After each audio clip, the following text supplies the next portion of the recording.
Retour des députés au Parlement ce matin avec un agenda chargé, plus d'une vingtaine de projets et propositions de loi, dont celles liées à l'amnistie de diverses personnalités.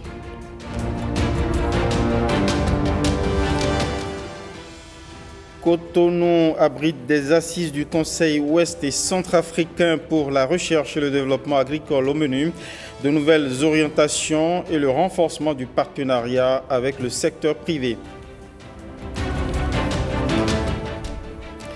Au Tchad, entrée en campagne présidentielle du Premier ministre, succès Masra face au président général Mahamat Idriss Déby Itno. Au Nigeria, le comité de soutien à la libération des lycéens disparus à Chibok hausse le ton. Bonsoir et bienvenue à ce journal. Nous nous rendons directement au palais des gouverneurs à Porto Novo pour retrouver la rentrée parlementaire. Les députés ont 3 mois pour se pencher sur plus d'une vingtaine de projets et propositions de loi. Parmi ces textes, celui lié à l'amnistie de personnalités aux prises avec la justice. À l'agenda aussi une série de questions orales au gouvernement, écho du discours inaugural du président de l'Assemblée nationale avec Firmin Bassao. Sous des honneurs militaires, Louis Vlavonou fait son entrée au palais des gouverneurs. Il est accueilli ensuite au sein de l'hémicycle par les députés, les présidents d'institutions de la République et le corps diplomatique.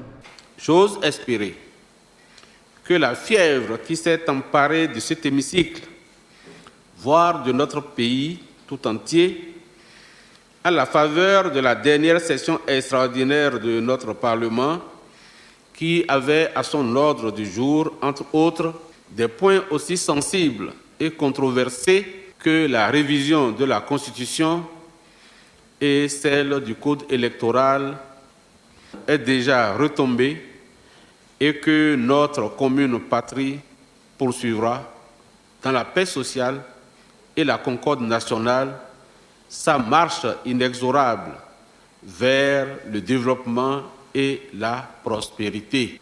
Au plan de la production législative, le volume du travail abattu pour une législature naissante et en comparaison avec celles qui l'ont précédée est très appréciable. Je dirais même que cette production fut abondante et de qualité. La session qui démarre ne sera pas des moins abondantes.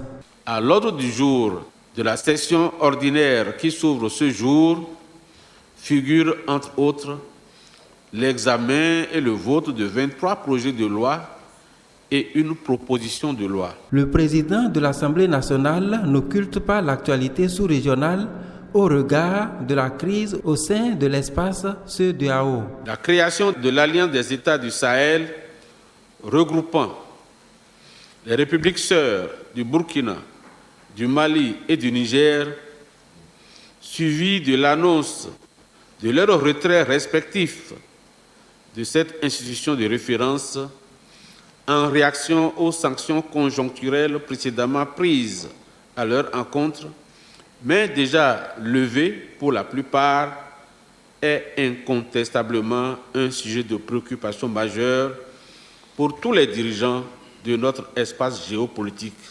L'élection présidentielle au Sénégal, la guerre russo-ukrainienne, celle en Syrie, les guerres civiles qui se déroulent au Yémen, en Birmanie ou encore en Somalie n'ont pas échappé à l'attention de la représentation nationale en cette occasion. Du haut du perchoir, Louis Vlavonou a invité les acteurs politiques à faire éloigner le spectre de la guerre en toutes circonstances. Et après le moment inaugural, quelques réactions de députés sur les 8 ans de la gouvernance Talon.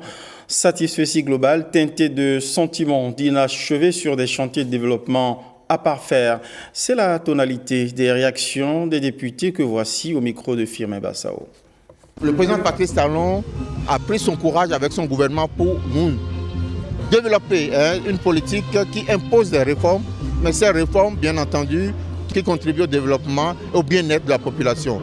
Prenez le paiement des impôts.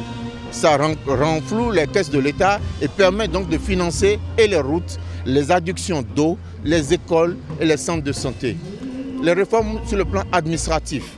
Vous savez que la lutte contre le détournement dans l'administration et surtout la dématérialisation de l'administration font qu'aujourd'hui tout est informatisé. Vous n'avez plus besoin de vous déplacer dans des centres importants avant d'avoir des pièces. Sur le plan de la santé, l'amélioration du plateau technique de plusieurs de nos centres de santé et les nombreux centres qui sont construits. Sur le plan de l'emploi des jeunes, le recrutement de nombreux jeunes, la création de Glodipé qui nous permet de transformer nos produits avant de les exporter. Durant les 8 années, c'est qu'il y a une lutte acharnée contre la corruption. C'est limité, même s'il y a corruption, c'est vraiment limité. Ce qui fait qu'aujourd'hui, il n'y a pas assez d'éléphants blancs. Il n'y a pas des chantiers abandonnés. Parce qu'aujourd'hui, le Béninois est devenu beaucoup plus conscient. Le Béninois qui prend un marché aujourd'hui, il prend son temps, il fait le travail convenablement parce qu'il ne veut pas répondre de ces actes devant la criette. En dehors de ça, nous avons l'ANIP qui est installée aujourd'hui et on arrive à identifier les Béninois. C'est aussi à l'actif du gouvernement. Il ne sert à rien de dire qu'on a fait ci, qu'on a fait ça, si on ne voit pas au sein du quotidien, au sein des populations, les retombées. Les chiffres disent qu'on a tel pourcentage de cas, c'est pas ça. Mais est-ce que les populations arrivent à faire les 3 repas par jour? On ne peut pas dire qu'on est développé, qu'on a des indicateurs bien et qu'on soit, les populations individuellement, les familles soient pauvres. Il faut améliorer le quotidien de nos populations. C'est ce qu'on demande. 6 avril 2024, 8 ans que Patrice Talon gouverne le Bénin, 8 années de grands chantiers d'infrastructures appréciés par le premier citoyen de la ville de Djougou. Voici l'analyse du maire au micro de Jean-Claude James. Au lendemain des indépendances, Djougou rêvait d'être un département. 60 ans après, il a fallu l'arrivée du président Patrice Talon pour qu'enfin on ait ce département. Si vous sortez d'ici, vous voyez le marché central. C'est quand même un joyau. Nous avons eu le bitumage de la voie Savalo-Djougou. Il y a aussi la route Djougou, Natitengo, comment on appelle, à la frontière Tangueta. Les travaux ont commencé. Et en plus, nous avons le bitumage de la fameuse route du coton, c'est-à-dire Djougou, Pionko, Kero, Banikwara. Il y a aussi la cité administrative. On ne peut que être très heureux. Nous avons eu droit à 11 commissariats d'arrondissement, ce qui vraiment augmente notre potentiel sécuritaire. En plus de ça, on nous a annoncé la création d'une police municipale. On a eu la chance aussi d'avoir notre fameuse usine d'égrenage de coton. On dit celui qui ne sait pas remercier ne peut jamais avoir plus. Donc, franchement, remercier le président Talon pour les efforts qui ont été faits. Cependant, il y en a qui restent encore à faire, notamment sur le plan de l'énergie, de l'électrification. On demande au président Talon de penser à nous sur l'extension du réseau électrique et quelque part aussi de l'eau. Et notre CHD, jusqu'ici, il y a un problème. On sait qu'il y a un projet pour la reconstruction du CHD, mais en attendant, on a besoin que ce CHD soit équipé. Toute la population entend parler de l'asphaltage, ils entendent parler du projet BREAK, ils entendent parler du projet Gozo, mais de visu, rien n'a encore démarré. Donc on prie le président pour que vraiment ça démarre. Au chapitre des réformes politiques, le code électoral est revisité tout récemment. Le nouveau code électoral expliqué à des responsables de l'Union progressiste Le Renouveau. Il est question pour le parti de voir ses acteurs politiques maîtriser les moindres détails des modifications apportées, adoptées en mars dernier. Après, suivra la vulgarisation à travers le pays. Ernest Tetegou et Marlène Kassa ont suivi le début de ces classes UPR sur le nouveau code électoral. 10 formateurs relais par département venus de 77 communes du Bénin. Tous membres de l'Union progressiste Le Renouveau, ces militants décideurs à la base du parti s'imprègnent des subtilités du nouveau code électoral. Nous avons besoin de nous outiller face à l'actualité politique ayant cours dans notre pays depuis quelques semaines. Et il est fondamental que nous allions faire des restitutions aussi sur le terrain. Nous descendrons dans chaque arrondissement et dans chaque village et quartier de ville. Informer les populations sur le nouvel instrument adopté en mars 2024 est une démarche en faveur de la démocratie. Après cette formation, les formateurs relais ont pour devoir de restituer la substance du code électoral modifié aux partisans à la base. Et quand on voit les articles qui ont été touchés, nous devons comprendre aisément que ces articles sont touchés pour faire vraiment émerger l'ensemble des partis que nous avons au Bénin. Je suis convaincu que si nous travaillons comme ça méthodiquement, avec engagement, détermination et intégrité, nous parviendrons certainement à promouvoir des valeurs au service de notre parti et à lancer notre parti sur le chemin du développement, non seulement pour nous-mêmes, mais pour l'ensemble du pays. Pour permettre à tous ces partisans d'être informés, le parti Union progressiste Le Renouveau a prévu 5300 cellules d'information dans tout le pays. Le taux d'installation des dites cellules à ce jour est de 94%. Actualité à présent du parti d'opposition Force Cori pour un Bénin émergent FCBE. Actualité saisie justement à travers l'actualité sociopolitique telle que discutée par les femmes FCBE de la 5e circonscription électorale. Samedi dernier, à Ouida, les dirigeants du parti ont tenu à repréciser la position FCBE d'une opposition de solutions et non violente. Explication avec Jules Akoikou et William Aguiar. Femmes FCBE, debout pour le rayonnement de ton parti. Le mot d'ordre à cette journée de réflexion, de formation et de sensibilisation des femmes à Ouida. Une rencontre qui sonne comme une remobilisation des femmes du parti FCBE pour impacter autrement et positivement leur formation politique. Au regard de l'actualité sociopolitique dans notre pays, une citoyenne avertie et actrice politique ne peut avoir le cœur à la fête. Tant de choses se passent dans notre cher Bénin qui méritent de réflexion profonde. Remobilisation, réflexion, mais également des clarifications sur la position du parti relativement à l'actualité sociopolitique du pays. Le panier de la ménagère de plus en plus vide. La révision de la Constitution, le code qui est voté. Le code électoral qui ne semble pas satisfaire l'idéal défendu par le parti FCBE, qui l'a fait savoir aux côtés d'autres formations politiques de l'opposition. L'idée étant d'unir leurs forces pour être à la hauteur des défis de 2026. Malheureusement, il déplore l'absence de sincérité auprès, dit-il, de ceux qui tiennent aujourd'hui le lead au sein de l'opposition. Pour une fois, ceux qui sont chargés aujourd'hui d'organiser l'opposition nous ont envoyé une lettre pour dire nous voulons avoir avec vous une rencontre pour discuter de comment nous allons nous organiser. Nous avons accepté. Ils nous envoient une autre lettre pour dire qu'ils ne viennent plus. Une autre fois, ceci c'est pas appel téléphonique, ils ont dit venez, on va faire une déclaration contre le code adopté. Nous avons envoyé nos délégations. La suite, nos amis ont commencé par nous vilipender. FCBE est proche du pouvoir. Ceux qui sont chargés d'organiser l'opposition, c'est eux qui tiennent ces propos. Entre eux et nous qui divisent l'opposition. La question aux militants FCBE et au peuple béninois, ajoute-t-il. En tout cas, 2026 ne sera pas sans la Force Cori pour un Bénin émergent, précise l'hôte des femmes de la 5e circonscription électorale, qui les invite à rester focus sur cet objectif. Merci William Aguiar pour ces échos du parti FCB depuis Ouidah.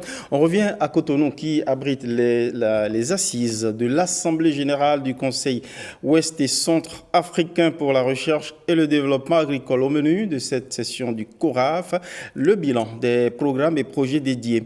De nouvelles orientations sur les politiques et plans financiers sont en perspective et il est aussi question de renforcer le partenariat avec le secteur privé sur la recherche agricole. Les assises du CORAF à Cotonou, c'est au Golden Tulip du 15 au 17 avril 2024. Écho des enjeux avec Gloria Oni, Edmond Rumbo. Selon le rapport du Programme alimentaire mondial PAM en 2020, l'insécurité alimentaire en termes de quantité et de qualité touche 2 milliards de personnes dans le monde. Et le CORAF, Conseil ouest et centre africain pour la recherche et le développement agricole, manifeste sa volonté d'apporter des solutions adéquates et adaptées aux enjeux de l'insécurité alimentaire. Dans un tel contexte de crise récurrente, il est impérieux que les systèmes de production agricole dans notre espace soient résilients. Cette résilience passe par la transformation profonde du secteur agricole. Depuis une dizaine d'années, il est observé en Afrique subsaharienne de nombreux foyers d'insécurité. Ceci a dépeuplé les espaces agricoles et d'élevage, contraignant ainsi les agriculteurs, les agro-éleveurs et les éleveurs à abandonner les champs et les troupeaux. Cette succession de chocs exogènes à laquelle s'ajoutent les défis liés à l'insécurité, à l'instabilité politique de nos États et aux effets néfastes des changements climatiques rendent plus que jamais préoccupante la résilience des économies africaines qui sont des économies basées sur l'agriculture, ainsi que donc l'insécurité alimentaire et les questions de pauvreté y afférentes. L'agriculture africaine serait encore dominée par de petites exploitations familiales dont les goulots d'étranglement demeurent surtout la faible maîtrise de l'eau et la vulnérabilité aux aléas climatiques. L'agriculture revêt une importance capitale pour le développement de l'Afrique car les activités liées à l'agriculture constituent encore le moyen de subsistance pour environ 60% de la population active du continent, représentent près de 20% de la totalité du produit intérieur brut et 40% de ses recettes en devises étrangères. L'agriculture constitue donc le moteur de création d'emplois. La transformation de l'agriculture par des technologies productives peut révolutionner le secteur pour le développement de l'Afrique.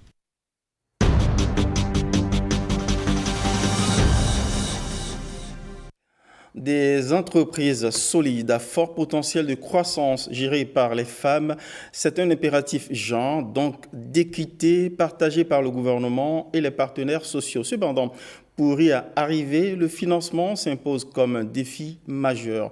Benjamin Denagnon et Alexandra Diotan nous emmènent ce lundi à la rencontre de femmes entrepreneurs. Financement de l'entrepreneuriat féminin, défis et à toute croissance, c'est le sujet du dossier économie. Aujourd'hui, nous vous présentons notre produit phare qui est le gel douche Koto. Miranda de Souza est entrepreneur avec son produit phare en cosmétique qui a obtenu tout récemment l'autorisation de mise en consommation locale. Elle est aussi promotrice d'une agence de tourisme et nous reçoit dans ses locaux à Cotonou. J'ai longtemps travaillé en tant que salarié et je pense qu'à un moment donné, il faut pouvoir prendre les rênes. Et c'est beaucoup de défis, mais c'est passionnant. Des défis, surtout parlant du financement. Je me suis contentée de mes maigres ressources, mes petites économies. Ensuite, j'ai fait appel à la famille. La cousine de Miranda va nous confirmer ses dires. Eriyomi Akholupe a exercé des années durant en banque avant de choisir de se spécialiser dans le conseil aux entreprises. L'entrepreneuriat féminin, aujourd'hui, on sait que c'est peut-être un des facteurs, un des vecteurs du développement du continent demain. Maintenant, les réalités sont que l'accès au financement est très compliqué. Parfois, c'est des challenges par rapport à sa propre éducation financière, parce que pour convaincre un partenaire, il faut savoir lui parler le jargon approprié. On quitte Cotonou pour Akasato, à la rencontre d'une autre femme entrepreneur qui fait dans la transformation du cacao. De l'idée à la formalisation de son entreprise, elle a bénéficié du coaching d'un programme financé par les partenaires au développement. Il n'en demeure pas moins que le problème de financement reste une équation difficile à résoudre pour elle. Aller vers les microfinances dans un premier temps n'a pas du tout été facile. D'abord, on était parti pour un montant de 10 millions, comme ça, on pensait qu'on allait l'avoir. Nous avions pu mobiliser un montant de 2 millions et c'était en caution solidaire. Les fonds propres et le recours aux prêts se dégagent ainsi comme des sources de financement. Il y a plusieurs programmes aujourd'hui qui mettent à la disposition des subventions pour les jeunes entrepreneurs, dont également le programme Mastercard. Parlons du recours aux institutions de microcrédit. Voici ce que recommande Eriomi. L'objectif, c'est pas forcément d'être avec la microfinance sur plusieurs années, mais c'est de démontrer que quand on me prête, je sais rembourser. Voilà, j'ai eu cette historique avec telle microfinance. Et ça fait la différence quand ensuite on va s'adresser à une banque un peu... Avec la femme, le potentiel de croissance d'une entreprise est garanti.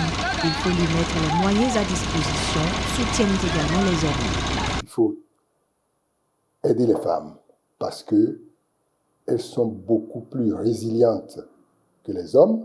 Il ne faut pas que ça soit seulement les grandes dames. Il faut aider les femmes qui vendent 4 pots de yaourt par jour pour pouvoir survivre, pour pouvoir scolariser leurs enfants. L'administrateur de société plaide pour que les entreprises créées par les femmes soient exemptées d'impôts durant leurs premières années. Ceci pour assouplir la charge financière et assurer leur croissance.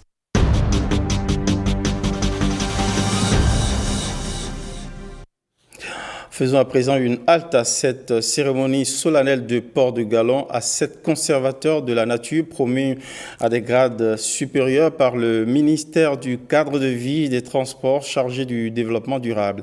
Le cérémonial a été orchestré à la Direction générale des eaux et forêts chasse où nous retrouvons nos témoins professionnels Arnaud Adadja et Jules Akoekou.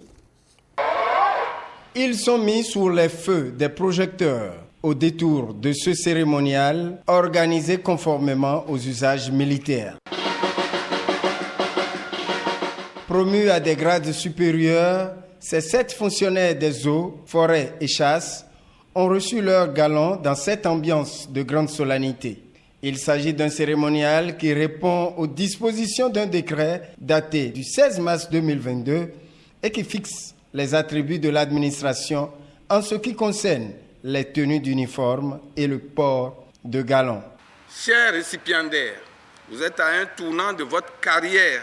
Le défi actuel s'appelle changement climatique, défi sécuritaire. Pour y faire face, il nous faut des comportements conséquents.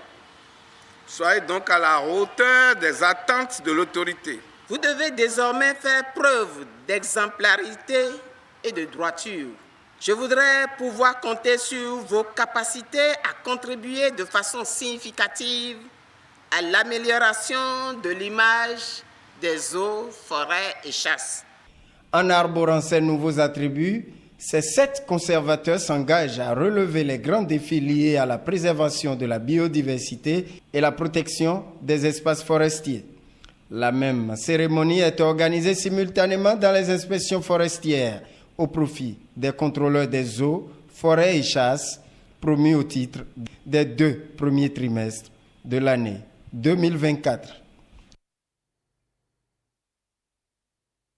Arrêtons-nous aussi un moment sur cette invitation adressée aux personnes affectées par les aménagements le long de la route des pêches sur le processus de dédommagement. Et le président de la commission interministérielle d'expropriation chargée du dédommagement, j'y arrive, des personnes affectées par les projets le long de la route des pêches, informe justement les personnes affectées par la libération du périmètre dédié, notamment dans les localités de Tokba et à Dunkok, que les formalités de paiement des montants de dédommagement se poursuivent sans interruption auprès de la commission en vue de la satisfaction intégrale de toutes les personnes concernées. Écho de la police républicaine à présent. Face aux actes déviants de certains policiers chargés de faire respecter le code de la route, des sanctions tombent. Nous apprenons ce lundi 15 avril sur le site de la police républicaine le limogeage d'un commissaire d'arrondissement de la ville de Cotonou. Et ceci dans une affaire d'excès de zèle de l'un de ses agents accroché de façon extravagante à la portière d'un minibus qu'il tenait à arrêter. Plusieurs policiers impliqués ou cités ont été aussi mis aux arrêts. La police républicaine tient ainsi à combattre ces dérives. Avis donc aux policiers qui sont fans et qui se lancent dans des élans de Jack Bauer, cet acteur américain bien connu, casse-cou. Nous allons passer à présent à une actualité sur la santé. À présent, des cliniciens et acteurs du monde du laboratoire venus de 8 pays africains participent au Bénin à un atelier sur la tuberculose pédiatrique. L'initiative vise à les outiller sur les nouvelles techniques de diagnostic de la tuberculose chez l'enfant pour une prise en charge rapide. Voici le point fait par Christelle Tongodo et Igor Ayosso. La tuberculose pédiatrique représente 9 à 12% de l'ensemble des cas de tuberculose selon l'OMS. Les enfants sont plus vulnérables et requièrent une attention et des soins particuliers. Malheureusement, le diagnostic est souvent complexe chez l'enfant dans bon nombre de pays. Mais la particularité de la tuberculose de l'enfant, c'est la difficulté à faire le diagnostic. Parce qu'avant 5 ans, l'enfant ne tousse pas spontanément. Alors que la tuberculose touche les poumons et l'échantillon dont on a besoin pour faire le diagnostic, c'est l'échantillon du crachat. On est obligé parfois d'envoyer des tuyaux, nous appelons ça tubage, pour aller rechercher le crachat au fond de l'arbre respiratoire. Mais ça, ce n'est pas encore facile. Heureusement, il existe une nouvelle technique pour faciliter le diagnostic de la tuberculose pédiatrique. On prend l'échantillon des selles des enfants et dans cet échantillon, on met en évidence le matériel génétique du bacille tuberculeux. Ça permet donc d'avoir un échantillon relativement facile pour pouvoir faire le diagnostic. Donc il fallait former les acteurs de lutte contre la tuberculose sur l'utilisation de cette technique qui est relativement délicate et pour qu'on puisse utiliser cette technique pour faire le diagnostic. Renforcer la lutte contre la tuberculose chez l'enfant en passant en revue toutes les possibilités du diagnostic, c'est le challenge que ces acteurs du Bénin et de la sous-région veulent relever en initiant le présent atelier. On vient de lancer cet atelier qui réunit les pays de la sous-région, 8 pays pour 5 jours, qui réunit en fait les cliniciens et les acteurs du monde du laboratoire qui vont échanger entre eux sur les nouvelles méthodes pour faciliter le diagnostic de la tuberculose chez les enfants. Plusieurs cas sont dépistés au Bénin chaque année, mais des efforts sont faits pour dépister le plus grand nombre d'enfants tuberculeux.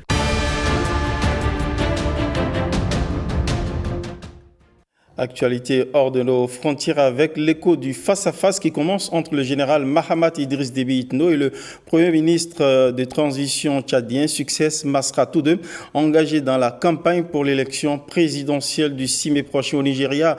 Le comité de soutien créé pour la libération des lycéens disparus à Chibok hausse le ton. Voici la compilation signée Roger PTK, Marlène Kassar. Dimanche au Tchad, le général Mahamat Idriss Déby Itno a lancé sa campagne pour l'élection présidentielle programmée pour le 6 mai. Je suis un homme de parole, comme j'ai respecté mes engagements pendant la transition. Je vais respecter mes engagements si je suis élu le 6 mai, le président de la République du Tchad. Certains des 8 autres candidats ont également fait campagne à N'Djamena, mais devant de bien plus petites assemblées.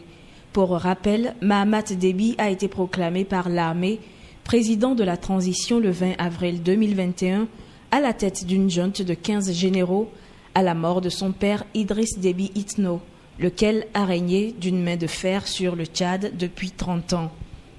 De son côté, Succès Masra, candidat du parti Les Transformateurs, a aussi donné le coup d'envoi à N'Djamena de sa campagne électorale en vue de la présidentielle du 6 mai. L'actuel Premier ministre de transition déclare être confiant et annonce gagner le scrutin au premier tour. Il a tenu un meeting devant quelques milliers de partisans dans son quartier. Nous avons voulu consacrer cette première journée à ce que nous appelons le Lalékou présidentiel, à saluer les Tchadiens et les Tchadiennes dans tout le territoire national. Donc la campagne a été lancée de manière simultanée dans tout le pays, après avoir reçu ici les délégués des 23 provinces du Tchad, et puis au niveau de la diaspora, les gens sont en train de se mobiliser. Donc je crois que nous sommes confiants.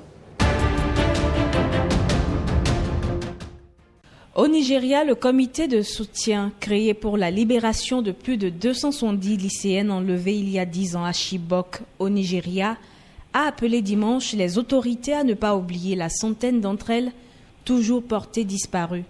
C'était lors d'une conférence de presse organisée par le comité à Abuja, la capitale nigériane, pour marquer le 10e anniversaire de cet enlèvement.